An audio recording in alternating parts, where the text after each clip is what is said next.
يا صباح الورد والفل والياسمين، ازيكم يا حلوين؟ عاملين ايه؟ يا رب تكونوا بخير. تعالوا بينا النهارده نعمل الحاجه الحلوه بتاعتنا. داخلين على رمضان، كل سنه وانتم طيبين وحلوات رمضان. كل سنه وانتم طيبين وتنعاد عليكم وعلينا بخير، اللهم امين.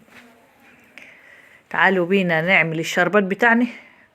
دول كوبايه ونص سكر وعليهم كوبايتين ميه، وهنحط عليهم عصره ليمونه وورقه الفانيليا، بس بعد ما نطفي النار على الشربات عشان ريحتها تنافيه. تعالوا معانا نعمل بلح الشام النهاردة من غير بيض. ايوه، من غير بيض. كوباية ونص من الدقيق، وعليهم تلت كوباية او معلقتين كبار نشا، ومعلقة كبيرة كستر. الكستر هيديله لون بدل البيض. لو مش حابة تحطيه عادي، انما النشا ده مهم. وطبعا ذرة الملح بتاعتنا، رشة الملح الصغيرة بتاعتنا دي اللي على الحلويات ما نستغناش عنها.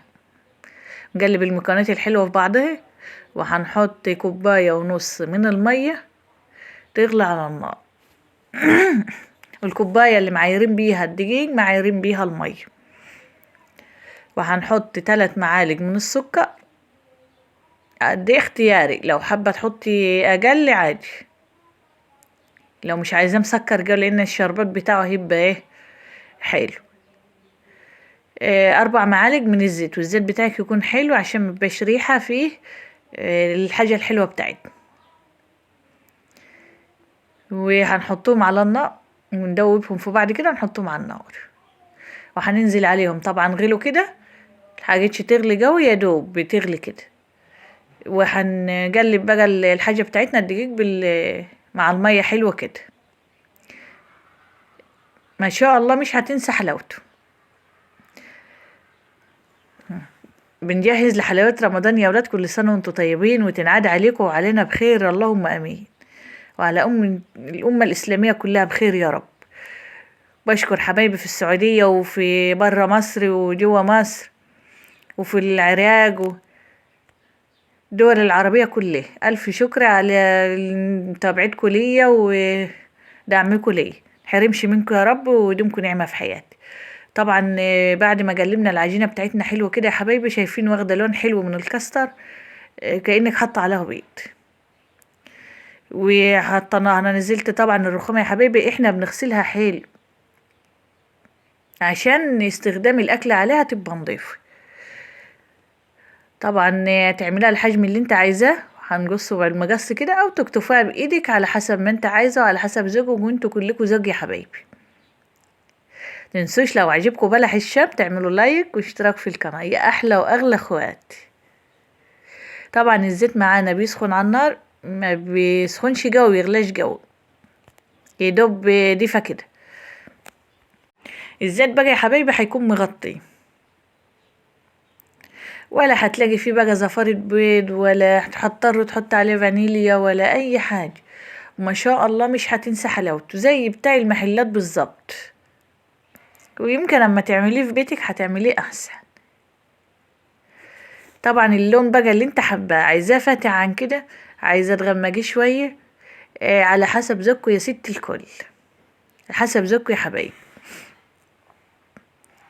طبعا انا طلعته، خدت الحبايه الغامقه اللي فيه كده، واحدايه الغامقه او البلحايه الغامقه.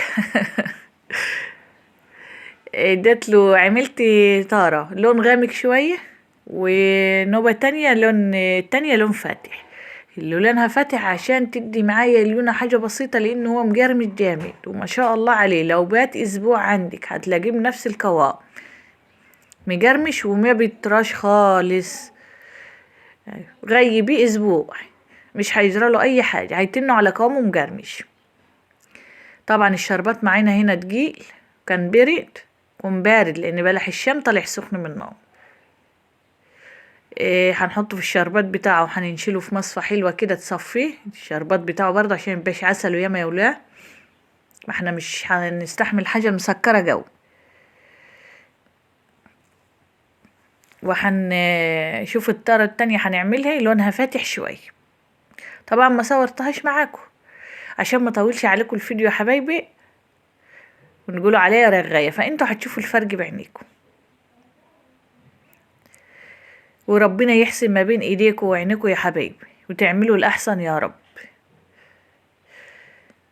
طبعا بقى هنا هنسيبه يبرد، وهنطلع التورة التانية وهنسيبها تبرد، وهنفتح منه شوية كده، وهنعمل شوية كريمة حلوين كده.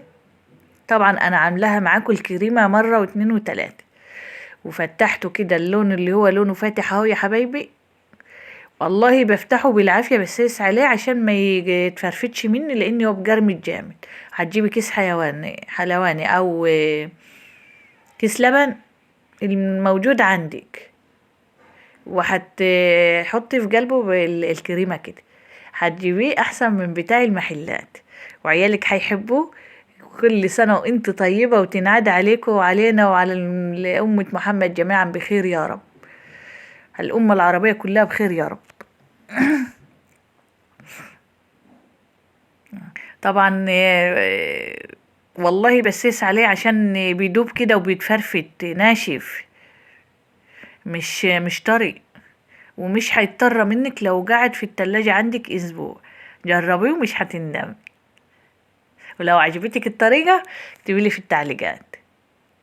حرمش منكم يا حبايبي، ودومكم نعمة في حياتي.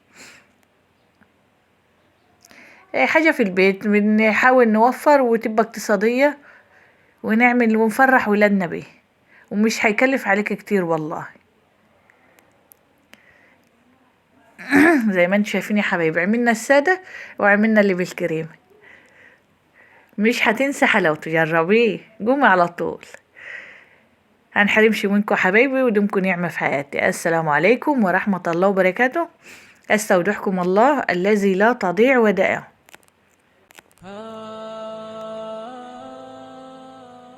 يا رب امسح على قلبي حين أنزعج، وحين أغضب، وحين أتألم، وحين ترى أن حيلتي ضعيفة. يا رب هب لي من لدنك فرحة، فإن لا قوة لقلبي إلا بك.